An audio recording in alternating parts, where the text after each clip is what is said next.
ثم جعلناک علی شریعۃ من الامر، اے نبی علیہ السلام بنی اسرائیل کے بعد ہم نے آپ کو ایک پختہ دین کے اوپر حکم دے کر بھیجا، فاتبعها، تو اے نبی آپ اس کی پیروی کریں شریعت کی جو ہم نے آپ پہ نازل کی ہے، ولا تتبع اهواء الذین لا يعلمون، اور اے نبی صلی اللہ علیہ وآلہ وسلم جو لوگ اپنی خواہشات کی پیروی کر رہے ہیں آپ نے ان کے پیچھے نہیں چلنا، آپ نے اللہ کی وحی کے پیچھے چلنا ہے۔ نبی کو بھی حکم ہے کہ انہوں نے اللہ کی وحی کے پیچھے چلنا ہے، تو باقی کس کھاتے میں؟ قرآن میں 3 دفعہ یہ آیت آئی ہے، سورہ یونس میں، سورۃ الانعام کے اندر، سورہ الزمر کے اندر۔ قل انی اخاف ان عصیت ربی عذاب یوم عظیم، اے نبی تم فرماؤ کہ مجھے تو خود ڈر ہے اس بات کا کہ اگر میں نے بھی اللہ کی نافرمانی کی تو بڑے دن کا عذاب مجھے بھی آ پکڑے گا۔ کس نے؟ نبی صلی اللہ علیہ وسلم۔ یہ باتیں اس لیے کہلوائی گئی، حالانکہ نبی علیہ السلام تو اللہ کے محبوب ہیں، صرف اس لیے کہلوائی گئی کہ تاکہ بعد میں کوئی بندہ تکبر کے ساتھ معاملات کو کلیم نہ کرنا شروع کر دے کہ جی یہ بزرگوں تو نماز کی ضرورت ہی نہیں، اللہ تک پہنچ چکے نا۔ لوگ کہتے ہیں جی نماز تو اللہ تک پہنچنے کے لیے چاہیے، تو جو اللہ تک پہنچ چکے ہیں انہوں نمازہ معاف نہیں۔ یہ اس لیے یہ باتیں بتائی گئی تاکہ کوئی تکبر کا جملہ نہ بولے، ڈرتا رہے۔ میں نے کئی دفعہ عرض کیا کہ آپ دیکھیں شیخ عبد القادر جیلانی رحمہ اللہ کی طرف کتنا بڑا جھوٹ منسوب کیا گیا، وہ قصیدہ غوثیہ ایک، جس کے اندر لکھا ہے تمام اولیاء کی گردن پہ میرا پاؤں ہے۔ سر یہ جو جملہ ہے نا کہ تمام اولیاء کی گردن پہ میرا پاؤں ہے، یہ کوئی مسلمان نہیں بول سکتا، ولی تو چھوڑ دیں، یہ شیخ عبد القادر جیلانی پہ جھوٹ باندھا گیا، انہوں نے نہیں کہیں کہا، یہ قصیدہ غوثیہ ہے ہی جھوٹ ہے، انہوں نے نہیں لکھا۔ اللہ کا نیک بندہ تو ہر وقت ڈرتا رہتا ہے، وہ یہ فرعونی الفاظ یہ تو فرعون بولے گا کہ میرا لوگوں کے گردن پہ پاؤں ہے۔ کیا حضرت ابوبکر صدیق نے کہیں بولا ہے یہ کہ تمام صحابہ کی گردن پہ میرا پاؤں ہے؟ صحابہ کے سردار کون ہے؟ ابوبکر صدیق۔ یہ کہتے ہیں عبد القادر جیلانی اولیاء اللہ کے سردار ہیں۔ اگر وہ سردار ہیں تو اس قسم کا فرعونی جملہ بولیں گے کہ اولیاء کی گردن پہ میرا پاؤں ہے؟ استغفر اللہ۔ یہ جملہ بولتے ہی بندہ اپنے ایمان کی فکر کرے، یہ سب کا سب فراڈ ہے، یہ ہے ہی جھوٹ ہے، انہوں نے نہیں بولا۔ انہوں نے جو کچھ بولا ہے وہ میں آپ کو بتاتا ہوں۔ ان کو کسی نے آ کے بتایا کہ عبد القادر عید کا چاند نظر آ گیا، انہوں نے کہا میری عید تو اس دن ہوگی جس دن میں اپنا ایمان بچا کے قبر میں اتر جاؤں۔ سر جو اللہ کا ولی ہوتا ہے اس کو اپنی فکر لگی رہتی ہے، وہ اتنا اکڑ خون نہیں ہوتا کہ لوگوں کو کہتا ہے پھرتا ہے، یہ سب جھوٹ ہے۔ اور جو انسان اپنا پیشاب نہیں روک سکتا کوئی جملہ بول سکتا ہے کہ تمام اولیاء کی گردن میں میرا پاؤں ہے؟ دنیا کا کوئی ولی، کوئی بزرگ اپنا پیشاب روک سکتا ہے؟ Not at all. اگر کوئی ہے تو آئیں، لائیں، ہمارے سامنے پیش کریں، پیشاب روک کے بتائے کوئی۔ انسان تو اتنا کسپرسی کیا حالت ہے۔ اسی لیے دیکھیں کہ آپ لوگ جب بیمار ہوتے ہیں آپ کو اٹھا کے ان کے پاس لے جاتے ہیں، اور یہ لوگ بیمار ہوتے ہیں تو یہ شفا انٹرنیشنل میں علاج کرا رہے ہوتے ہیں۔ آپ کے جب پیر صاحب بیمار ہوتے ہیں ان کو اسپتال نہ لے کے جایا کرو، ان کو بھی پھر کسی مزار پہ ہی لے جایا کرو نا، نہیں لے کے جاتے۔ یہ آپ کو انہوں نے چکر چلائے ہوئے سارے، ان کو پتہ ہے کچھ نہیں ہونا۔ میں تو جتنے بڑے بڑے ادھر دیکھتا ہوں نا، سب کے آپریشن ہاسپٹلس میں ہو رہے ہوتے ہیں، اور عام ہاسپٹل میں نہیں، آغا خان ہاسپٹل میں، شفا انٹرنیشنل میں، جدھر ہم لوگ تو ایک دن کی فیس نہیں دے سکتے۔ تو سر یہ تو بزرگ ہیں نا، یہ کیوں اسپتالوں میں علاج کراتے ہیں؟ یہ تو لوگوں کو پھوکے مار کے صحیح کر رہے ہوتے ہیں۔ اپنے آپ کو بھی ٹھیک کریں، اپنا پیشاب بند ہوتا ہے، اپنے گردے خراب ہوتے ہیں تو ٹھیک کریں نا، پھوک مار کے۔ ڈاکٹروں کے پاس کیوں جاتے ہیں؟ پھر تو اس کا مطلب یہ کہ ڈاکٹر ان سے بڑے بزرگ ہیں نا، جو بزرگوں کو بھی ٹھیک کر رہے ہیں۔ ٹھیک ہوگا؟ وہ سب اللہ کے بندو گیم چلائی ہوئی ہے۔ اللہ سے مانگے، اسباب اختیار کریں۔ دوائی کرنا سنت ہے اور دوائی پہ یقین نہ رکھنا فرض ہے۔ اسباب آپ نے اختیار کرنے ہیں۔ پانی کے بغیر پیاس نہیں بجھے گی، یہ سبب ہے، لیکن پانی پینے کے بعد بھی کوئی گارنٹی نہیں کسی کی پیاس بجھ جائے۔ گنہگار بندے کی موت کا وقت قریب آتا ہے نا، تو روایتوں میں آتا ہے کہ اسے اگر سمندروں کا پانی بھی پلا دیا جائے نا، اس کی پیاس نہیں بجھے گی، جب اللہ ہی نے پیاس نہیں بجھنے دینی۔ تو سبب یہی اختیار کریں گے، لیکن نظر مسبب الاسباب پہ۔ اللہ اکبر. انہم لن یغنوا عنک من اللہ شیئا، یہ لوگ اللہ کے مقابلے پر اے نبی علیہ السلام آپ کو کچھ فائدہ نہیں پہنچا سکتے. وَإِنَّ الظَّالِمِينَ بَعْضُهُمْ أَوْلِيَاءُ بَعْضٍ، اور ظالم لوگ بعض کے دوست ہیں. وَاللَّهُ وَلِيُّ الْمُتَّقِينَ، جبکہ اللہ جو ہے وہ پرہیزگاروں کا دوست ہے. جس طرح کافر ایک دوسرے کو سپورٹ کرتے ہیں، اللہ تعالیٰ بھی اپنے بندوں کو سپورٹ کرتا ہے. لیکن وہ اللہ کا بندہ بنے، فرعون نہ بنے. اللہ کا بندہ کون ہوتا ہے؟ جو لوگوں کو اللہ کے ساتھ جوڑتا ہے، جو اپنے ساتھ جوڑے، اپنی عبادت کروائے، اپنے سامنے جھکوائے، اپنے پاؤں چموائے. وہ تو اپنی عزت کروا رہا ہے. ترمذی میں حدیث ہے، انس بن مالک کہتے ہیں کہ نبی علیہ السلام کے استقبال میں ہم کھڑے نہیں ہوتے تھے، کیونکہ آپ نے منع کیا تھا. اب ہم اس کو برا سمجھتے تھے. ہزاروں صحابہ کی موجودگی میں نبی علیہ السلام تشریف لاتے تھے، آپ کے استقبال میں کوئی نہیں کھڑا ہوتا تھا. یہاں ایک چھوٹا سا یعنی لوگوں کا بنایا ہوا بزرگ جو لوگوں کے نذرانے پہ اپنی گاڑی چلا رہا ہوتا ہے، لوگوں کے نذرانے پہ اس کی گزر بسر ہو رہی ہوتی ہے، وہ کسی مسجد میں چلا جائے، لوگ کھڑے ہو کے نعرے مارنا شروع کر دیتے ہیں. اور کدھر نعرے مارے ہوتے ہیں؟ مسجد میں. گھر اللہ کا ہے، اور تعظیم کس کی ہو رہی ہے؟ اس مخلوق کی جو وہ نعرہ مارنے والوں کے چندے پہ چل رہی ہے. اسی لیے میں کہتا ہوں نا، لوگوں نے وہ گاڑیوں کے پیچھے لکھوایا ہوتا ہے نا، نگاہ مرشد. مرشد کو بھی چاہیے وہ اپنی گاڑی کے پیچھے لگوائے نذرانہ مریدین. آپ آج نذرانے بند کریں، ان کا تو کوئی سورس آف انکم ہی نہیں ہے. اکثریت کا کوئی سورس آف انکم نہیں ہے. نہ ان کے بچے پڑھے لکھے ہوتے ہیں، نہ یہ خود پڑھے لکھے ہوتے ہیں. ان کو 10,000 کی نوکری نہیں کہیں مل سکتی، لیکن سٹیٹس وہ روزانہ کے لاکھوں روپے خرچ کر رہے ہوتے ہیں. کہاں سے؟ آپ سے. تو صرف ان کو چاہیے نا، جب اپنی گاڑی میں بیٹھیں تو گاڑی کے پیچھے لکھیں مریدین کے نذرانوں کی برکت سے. آذا من فضل ربی تے نہ انہیں لکھنا تے نہ دے مرید نے لکھنا ہے. وہ تو توفیق نہیں کسی نے ہونی. اصل تو یہ ہونا چاہیے آذا من فضل ربی. تو اگر اتنے مریدین لکھ رہے ہیں نگاہ مرشد، تو پیر بھی لکھ دے نذرانہ مرید کی برکت سے، جو سچائی ہے. دوسرے والی تو ہے ہی جھوٹ ہے. نگاہ مرشد کے جس مرشد میں تسی پال رہے ہو، مرشد تو کس نے پال سکتا ہے؟ اللہ پال رہا ہے، اللہ دے رہا ہے. اللہ کافروں کو بھی دیتا ہے، اللہ مسلمانوں کو بھی دیتا ہے. اللہ جانوروں کو بھی دیتا ہے، اللہ درختوں کو بھی دیتا ہے. سب اللہ دینے والا ہے. اللہ طرف مارا ہے واللہ ولی المتقین، اللہ تعالیٰ پشت پناہ ہے پرہیزگاروں کا. ھذا بصائر للناس، یہ لوگوں کے لیے بصیرت افروز باتیں ہیں، آنکھیں کھولنے کے لیے. وَھدًى وَرَحْمَةٌ لِقَوْمٍ يُوقِنُونَ، اور ہدایت اور رحمت ہے یہ قرآن ان لوگوں کے لیے جو بات یقین کرنا چاہیں. جنہوں نے نہیں ماننی ان کے لیے قرآن میں کوئی ہدایت نہیں. ام حسب الذین اجترحوا السیئات ان نجعلهم كالذین آمنوا وعملوا الصالحات سواء محیاہم ومماتہم، کیا وہ لوگ جو برائیوں کا ارتکاب کرتے ہیں، کیا ہم ان کو ویسا ہی بنا دیں گے کہ جو ایمان لائیں اور نیک اعمال کریں، کہ یکساں ہو جائے دونوں کا جینا اور مرنا؟ نہیں. دنیا میں بھی بادشاہ جو ہوتے ہیں وہ اپنے تابع فرمان بندوں کو نوازتے ہیں، دشمنوں کو سزا دیتے ہیں. تو اللہ تعالیٰ ماتا ہے جو میرے ماننے والے ہیں وہ اور جو میرے نہ ماننے والے ہیں میرے نافرمان، ان کو میں برابر کر دوں گا؟ ان کی زندگی اور موت برابر ہوگی؟ نہیں. زندگی ہو سکتا ہے کافر کی بہتر ہو، لیکن مرنے کے بعد ایمان والے اور نیک عمل کرنے والے کے لیے آخرت میں اللہ کا انعام ہے. ساء ما یحکمون، کتنا برا حکم تم لگا رہے ہو اگر تمہارے دماغ میں کہیں یہ بات ہے کہ یہ لوگ برابر ہو سکتے ہیں. وَخَلَقَ اللَّهُ السَّمَاوَاتِ وَالْأَرْضَ بِالْحَقِّ، اور اللہ نے آسمان اور زمین کو پرپز فل پیدا کیا ہے. وَلِتُجْزَىٰ كُلُّ نَفْسٍ بِمَا كَسَبَتْ، تاکہ بدلہ دیا جائے ہر جان کو جو اس نے کمایا. وَهُمْ لَا يُظْلَمُونَ، اور کسی پہ ظلم نہیں ہوگا. یہ اللہ نے ایک لائن کے اندر مقصد بیان فرما دیا ہے کہ زمین و آسمان کی پیدائش کا مقصد یہ ہے کہ اللہ تعالیٰ آزمائے گا کون نیک عمال کرتا ہے، اس کے بعد اللہ تعالیٰ نیک عمال والے کو اس کے عمال کا بدلہ دے گا، برے عمال والے کو اس کے عمال کا بدلہ دے گا. اب بڑی سخت آیت آ رہی ہے قرآن حکیم کی، اس ایک آیت پہ گھنٹوں بولا جا سکتا ہے. افرائیت من اتخذ الہہ ہوا، اے نبی صلی اللہ علیہ وآلہ وسلم بھلا تم نے اس شخص کو دیکھا جس نے اپنی خواہش نفس کو اپنا خدا بنا لیا.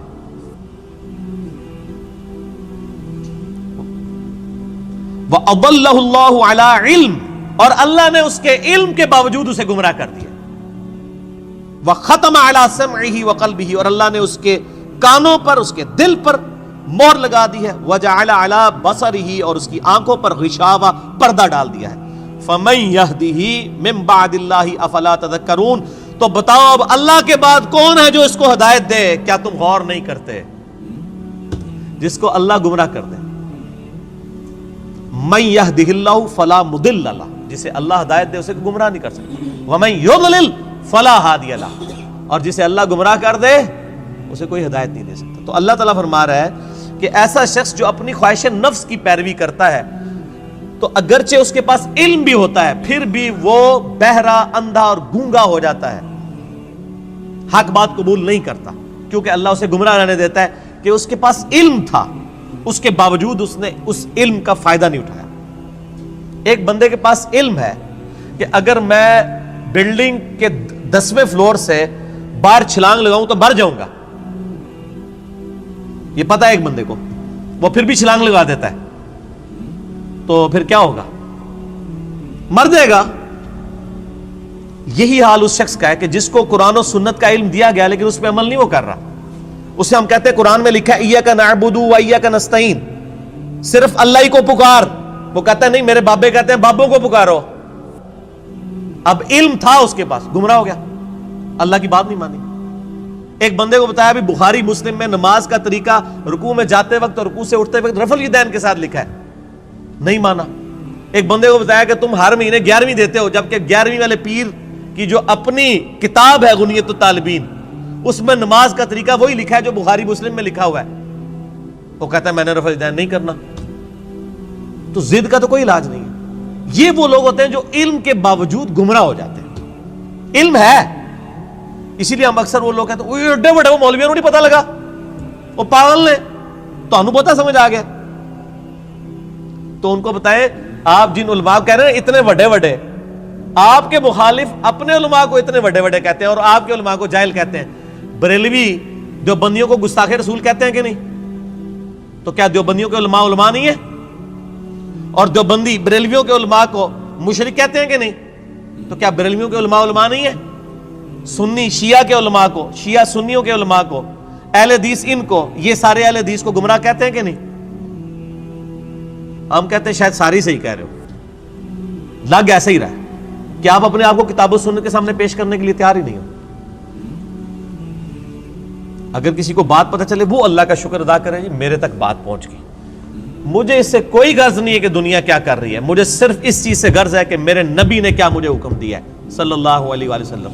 اور نبی جو امت کو دے کے گئے ہیں کوئی بابا نہیں دے کے گئے۔ حجۃ الوداع کے موقع پہ کیا فرمایا؟ میں اپنے بعد تم میں 2 چیزیں چھوڑ کے جا رہا ہوں، کیا 2 بابے، 2 مولوی، 2 شیخ القرآن، 2 بزرگ، 2 صوفی؟ نہیں، کہا اللہ کی کتاب، اس کے نبی کی سنت، اس کو پکڑو گے ہدایت پہ رہو گے، اس کو چھوڑ دو گے گمراہ ہو جاؤ گے۔ تو دین تو یہ ہے۔ ایک بندہ آپ کو قرآن سکھا تو رہا ہے لیکن خود قرآن پہ عمل نہیں کر رہا، تو اس کا قرآن کا سکھانا کیا ہے؟ میں آپ کو کلمہ پڑھا کے مسلمان کر دوں، جب آپ مسلمان ہو اور میں آپ کو بتاؤں کہ یہ اللہ کی کتاب ہے، آپ کتاب کھول کے مجھے کہیں گے آپ نے مجھے مسلمان تو کیا ہے لیکن اس کتاب میں جو کچھ لکھا آپ تو اس پہ عمل ہی نہیں کر رہے، تو آپ اس کو کیا یہ کہیں گے کہ میں تمہیں کلمہ پڑھایا اس واسطے میں جو کہوں گا وہی صحیح ہے، یہ کہیں گے یا قرآن کو مانیں گے؟ کلمہ پڑھانا تو اپنی جگہ ہے، بخاری مسلم حدیث ہے اللہ تعالیٰ فاسق سے، بدکار شخص سے بھی دین کا کام لے سکتا ہے۔ اگر کسی نے کسی کو کلمہ پڑھایا یہ اس کی بزرگی کی دلیل نہیں ہے۔ اگر کوئی کہتا ہے آج ڈاکٹر ذاکر نائک نے ہزاروں لوگوں کو کلمہ پڑھایا ہے، بریلوی دیوبندی اس کو بزرگ کیوں نہیں مان لیتے؟ پھر تسی بھی جھوٹ مارنے بند کر دو، 90 لاکھ نو کلمہ پڑھایا ہے، ادو تو 90 لاکھ بادی کوئی نہیں سی۔ اگر آپ نے کلمہ پڑھانے کو کسی کی بزرگی ماننا ہے تو ڈاکٹر ذاکر نائک نے ہزاروں لوگوں کو کلمہ پڑھایا ہے نا، تو کیا بریلوی دیوبندی اور شیعہ مان لیں گے اسے بزرگ؟ تو سر بریلوی دیوبندی اگر اپنے بابوں کو کہتے ہیں اتنوں کو کلمہ پڑھایا تھے، تسی بھی اپنے بوجھے چ رکھو، پھر وہ کہنے کے نہیں جی کلمہ پڑھانے نال کیا ہوندا ہے تے وہ بد عقیدہ ہے نا، تو سر تسی بھی تواڈے کلمہ پڑھانے نال کیا ہوندا ہے، تواڈے بھی اگر بد عقیدہ نے تو کوئی فرق نہیں پڑتا۔ فرق کس سے پڑتا ہے؟ قرآن و سنت سے۔ اللہ کے نبی کے قدموں تک پہنچو، کسی بابے کے قدموں تک نہیں۔ اس لیے فرمایا تم میں 2 چیزیں چھوڑ کے جا رہا ہوں، اللہ کی کتاب، اس کے نبی کی سنت، قیامت تک کے لیے 2 چیزیں، جو اس پہ عمل کرے گا ہمارے سر کا تاج ہے، اور جو عمل نہیں کرتا گستاخ رسول ہے۔ اصل میں گستاخ وہ ہے۔ ٹھیک ہو گیا جی، آگے چلیں۔ اللہ تعالیٰ فرماتا ہے وَقَالُوا مَا هِيَ إِلَّا حَيَاتُنَا الدُّنْيَا، اور یہ لوگ تو کافر کہتے ہیں کہ بس دنیا کی زندگی ہے، نموت وَنَحْيَا، ہم اسی میں مرتے ہیں اور جیتے ہیں، وَمَا يُهْلِكُنَا إِلَّا الدَّهْرُ، اور ہمیں جو ہلاک کرتا ہے نا وہ زمانے کی گردش کرتی ہے، یعنی جب ٹائم پورا ہوتا ہے تو ہم مر جاتے ہیں۔ کوئی یہ زندگی موت کا نظام کسی خدا نے کنٹرول نہیں کیا ہوا، نہ قیامت قائم ہونی ہے، نعوذ باللہ۔ وَمَا لَهُم بِذَلِكَ مِنْ عِلْمٍ، حالانکہ ان کے پاس علم کی رتی بھی نہیں ہے۔ اگر ان کے پاس علم ہوتا تو ان کو پتا چلتا یہ نظام کسی کے بنانے سے بنایا گیا ہے۔ اِنْهُمْ إِلَّا يَظُنُّونَ، بس یہ اٹکل پچو چلا رہے ہیں۔ وَإِذَا تُتْلَىٰ عَلَيْهِمْ آيَاتُنَا، جب ان پہ ہماری آیات پڑھی جاتی ہیں، بینات، روشن آیات، مَا كَانَ حُجَّتُهُمْ، تو یہ کوئی اور حجت نہیں کرتے سوائے ایک حجت کے، إِلَّا أَن قَالُوا ائْتُوا بِآبَائِنَا إِن كُنتُمْ صَادِقِينَ، یہ کہتے ہیں اگر تم سچے ہو تو ہمارے مرے ہوئے باپ دادا کو زندہ کر کے لے آؤ۔ ہمارے باپ دادا قبروں سے نکل کے یہ بات ہمیں کہیں کہ نبی اللہ کا نبی ہے، تب مانیں گے، قرآن کو ہم نے نہیں ماننا۔ یہ کافروں کی دلیل تھی، اور یہ ساری کافروں والی روش آج بھی جاری ہے۔ ہم کسی کو بتاتے ہیں نا قرآن میں یہ لکھا ہوا ہے، وہ کہتے ہیں یہ جو قبر میں چلا گیا نا یہ تو کچھ اور بتا کے گیا۔ تو یہ نکل کے اگر ہمیں کہے، دیکھ لو کافر بھی یہ کہہ رہے ہیں تے پائی اور نہ سی انہوں نے قبرہ تو باہر کاٹ سکنے ہیں، اسی تو ہی دسنا ہے جو اللہ نے نبی دس کے گئے نے قرآن پاک، اور قیامت تک کے لیے محفوظ صرف اللہ کی کتاب ہے، کسی بزرگ کی تعلیمات بھی محفوظ نہیں ہے۔ اتنے جھوٹ بزرگوں کے اوپر باندھے گئے ہیں، اسی لیے قرآن پاک میں کئی جگہ ہے کہ بزرگ قیامت والے دن خود اپنے ماننے والوں کے دشمن ہو جائیں گے۔ 2.25 ارب عیسائی کہہ رہے ہیں حضرت عیسیٰ اللہ کے بیٹے ہیں، تو حضرت عیسیٰ ان لوگوں کے دشمن بنیں گے کہ نہیں؟ کیونکہ حضرت عیسیٰ کی تو یہ تعلیمات نہیں ہے۔ شیخ عبد القادر جیلانی کی کہیں یہ تعلیمات نہیں کہ آپ کو المدد یا غوث اعظم دستگیر شیئن للہ، کہیں ان کی تعلیمات نہیں، تو شیخ عبد القادر جیلانی دشمن بنیں گے۔ مولا علی علیہ السلام کی کہیں تعلیمات نہیں ہے کہ تم مجھے یا علی مدد کہہ کے پکارو، ان کی تعلیمات یہی ہیں ایاک نعبد و ایاک نستعین۔ مولا علی بھی اللہ کو پکارتے تھے، مولا علی کا ماننے والا بھی وہی ہوگا جو اللہ کو پکارے گا۔ تو اللہ تعالیٰ ماتا جب یہ حجت کرے تم ان کو کہو قُلِ اللَّهُ يُحْيِيكُمْ ثُمَّ يُمِيتُكُمْ، اللہ تمہیں زندہ کرتا ہے وہی موت دیتا ہے، ثُمَّ يَجْمَعُكُمْ إِلَى يَوْمِ الْقِيَامَةِ، پھر قیامت دن بھی وہ تمہیں جمع کرے گا، لا ریب فیہ، جس میں کوئی شک نہیں ہے، وَلَٰكِنَّ أَكْثَرَ النَّاسِ لَا يَعْلَمُونَ، لیکن اکثر لوگ اس حقیقت سے ناواقف ہیں۔ اللہ نے فرمایا کہ بھئی یہ بتا دو کہ اللہ میں اور باقی ہستیوں میں یہ فرق ہے کہ وہ زندگی اور موت دیتے ہیں، تو لے آؤ ان کو۔ اللہ کے علاوہ کوئی زندگی اور موت دے سکتا ہے؟ نہیں دے سکتا۔ اگر کوئی کیسا کہتا ہے کہ دے سکتا ہے، اور جناب کس کس قسم کے جھوٹ، یعنی انہوں نے، یعنی وہ جی شیخ عبد القادر جیلانی رحمۃ اللہ علیہ نے ایک ڈوبی ہوئی بارات جو ہے وہ مرنے کے اتنے سال بعد زندہ کر دی تھی۔ اللہ کے بندو توبہ کرو، قرآن پاک میں سورہ انبیاء کا پہلا رکوع ہے، 17واں پارہ پہلا صفحہ ہے۔ نبی صلی اللہ علیہ وآلہ وسلم کو کافر کہتے تھے، تم ہمیں یہ کہتے ہو نا اگلے نبیوں کے یہ معجزے کہ مردہ زندہ کرتے تھے، تم ہمیں مردہ زندہ کر کے بتاؤ پھر نبی مانیں گے۔ تو اللہ تعالیٰ نے فرمایا کہ ان سے فرما دو کہ معجزات اللہ کے پاس ہے، وہ کوئی معجزہ اس قسم کا نہیں۔ نبی صلی اللہ علیہ وسلم نے بھی کوئی مردہ نہیں کبھی زندہ کیا۔ حضرت عیسیٰ علیہ السلام کا قرآن میں ذکر آتا ہے کیونکہ ان کا معجزہ وہ تھا، ہمارے نبی کا معجزہ قرآن ہے، جیسا کہ موسیٰ علیہ السلام کا معجزہ عصا تھا۔ ویسے آپ صلی اللہ علیہ وسلم کے بہت معجزات ہیں بخاری مسلم میں کہ مبارک انگلیوں سے پانی کے چشمے جاری ہو گئے، مبارک دعا سے چاند 2 ٹکڑے ہو گیا، مبارک پسینے سے خوشبو آتی تھی، یہ معجزات ہیں، مردہ زندہ کرنے والا نہیں ہے۔ تو یہ بعد کے لوگوں کے بارے میں آپ کلیم کر رہے ہیں کہ انہوں نے مردے زندہ کیے ہیں؟ آج بھی لیں کسی کو جو کہتا ہے نا مردہ زندہ کر سکتا ہے تو ہم اسے شہید کر دیتے ہیں، اس کی اجازت سے وہ اپنے آپ کو زندہ کر کے بتائے۔ حضرت عیسیٰ نے بھی جو مردے زندہ کیے ہیں نا، وہ یہ نہیں تھے کہ وہ قبر سے نکال کے چلنا پھرنا شروع کر دیتے تھے، صرف اس وقت چونکہ طب بڑے زور پہ تھی، میڈیکل، تو اللہ تعالیٰ نے ان کی میڈیکل کو فیل کیا کہ کوئی ڈاکٹر کسی مردے کو نہیں زندہ کر سکتا۔ اللہ نے آیا ہوں میرا نبی اے جیڑا مردہ زندہ کرے گا، اور وہ صرف اتنا ہوتا تھا، قبر پہ گئے مردے کو زندہ کیا، وہ مردہ کہتا تھا کہ حضرت عیسیٰ اللہ کے نبی، واپس چلا جاتا تھا، بس اس سے زیادہ نہیں تھا زندہ ہوتا نا۔ سورۃ الانبیاء کی آیت نمبر 95 ہے، جو ایک دفعہ دنیا سے چلا گیا وہ واپس نہیں آ سکتا، ناٹ ایٹ آل، گیا۔ دنیا میں واپس نہیں وہ آ سکتا.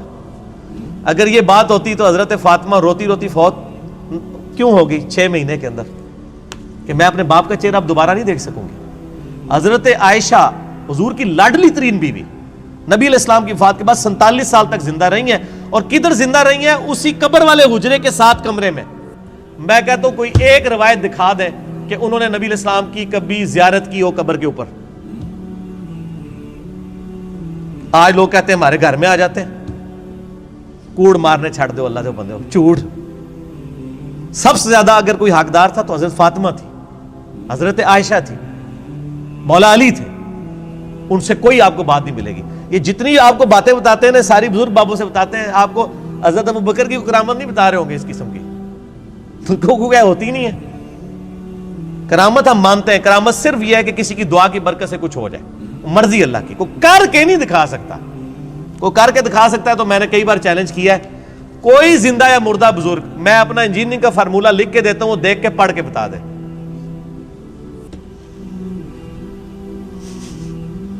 وہ جن کو چیلنج دے رہے ہوتے ہیں وہ کہتے ہیں نہیں یار نہیں پڑھ سکتے ہو. اللہ تو پڑھ سکتا ہے نا, میں اگر کوئی فارمولہ لکھوں اللہ تو پڑھ سکتا ہے نا. اگر آپ مانتے ہیں کہ اللہ ان کو پڑھاتا ہے, اللہ ان کو سب کچھ اللہ دیتا ہے, تو پڑھن نہ پھر. اور میں تو اس سے بڑی بات کرتا ہوں, ان کی آپ نمازیں سنیں, یہ نماز بھی صحیح نہیں پڑھتے ہوتے. میں نے کئی لوگوں کی نمازیں سنی ہیں, نماز غلط پڑھ رہے ہوتے ہیں. ایو النبیوں کو میں نے بتایا نا, ادھر ایک بہت بڑے پیر صاحب تھے جیل میں نام نہیں لیتا.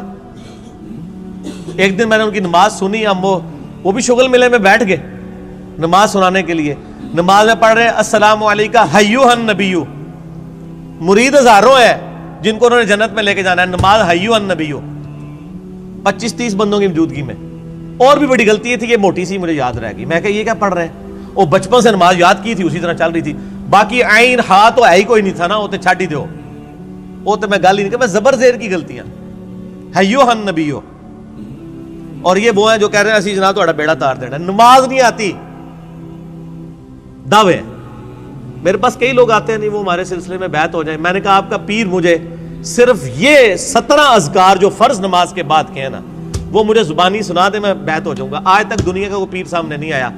17 اذکار ہیں فرض نماز کے بعد. لوگوں کو کتنے آتے ہیں, 4 یا 5. آیت الکرسی, تسبیح فاطمہ, اللہ اکبر, استغفر اللہ, اللہ منت سلام. تو گنتی مک جانی ہے 5 تو بعد.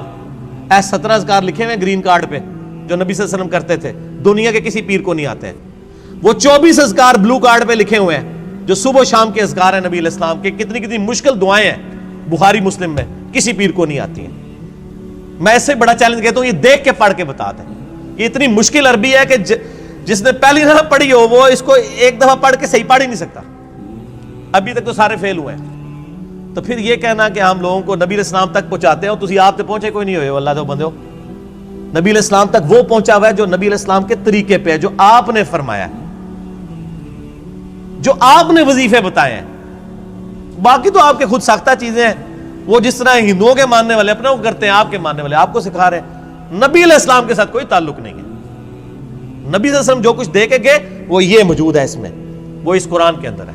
باقی سب کچھ آپ کے بابوں نے آپ کو دیا ہے, اس کا دین سے کوئی تعلق نہیں. ٹھیک ہو گیا جی. اور ویسے بابوں کے اوپر کوئی ناراض بھی نہیں ہونا چاہیے, کیونکہ سارے ایک دوسرے کے بابوں کو نہیں مانتے. جب سارے ایک دوسرے کو نہیں مان رہے ہیں تو ہم کہہ رہے ہیں سارے ٹھیک کہہ رہے ہو, کسی کے بھی نہ مانو, ایک بندے کو اپنا امام بناؤ. امام اعظم محمد رسول اللہ صلی اللہ علیہ وآلہ وسلم صلاۃ تسلیما کثیرا کثیرا. ٹھیک ہو گیا جی.